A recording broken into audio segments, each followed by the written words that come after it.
توهین حسام فرزان برای علی انصاری، اما چرا؟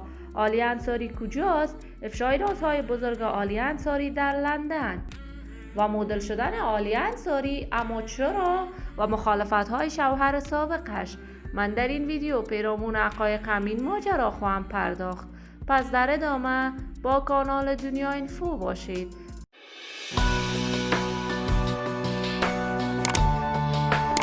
سلام، شما را خوش آمدید میگم به یکی دیگر از ویدیوهای جذاب کانال من.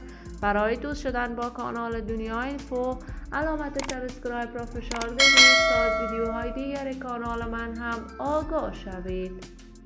علی انصاری، هنرمند محبوب مشهور که این روزها نامش در میان هنرمندان جوان و تازه‌کار کشور گل کرده است و شهرت هنری در میان هنرمندان کشور هم پیدا کرده است. علی انصاری در یک خانواده هنری دیده و جهان گشوده، برادر و خانم برادرش از جمله هنرمندان موفق و مشهور کشور هستند.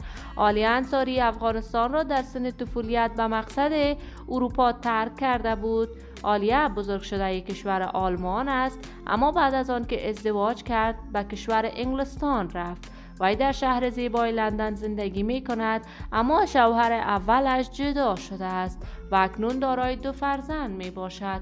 علی انصاری با استعداد هنری خاصی که داشت، کنسرت‌های متعدد در افغانستان برگزار کرد و با سرودن آهنگ‌های محلی جایگاه هنری خوبی برای خودش کسب کرد. علی انصاری تسلط کامل به زبان پشتو دارد و بیشتر اوقات آهنگ‌های پشتو می‌سراید. علی انصاری رابطه عاشقانه با حسام فرزان داشت و رابطه این دو مورد نقد و نظر شدید علاقمندان و طرفدارانشان قرار گرفت. به همین دلیل علی انصاری و حسام فرزان کارهای هنریشان را از هم جدا کردند. این روزها بگومگوهای در صفحات مجازی درس کرده است که حسام فرزان توهین‌های هنری برای علی انصاری کرده است و بیان کرده استعداد وی خیلی پایین‌تر از استعداد من است.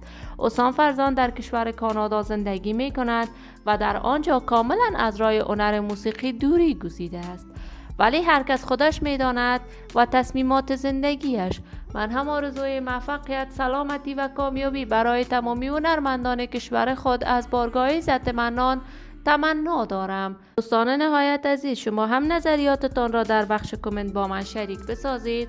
این ویدیو را با دوستداران و علاقمندان علی انصاری و حسام فرزان به اشتراک بگذارید.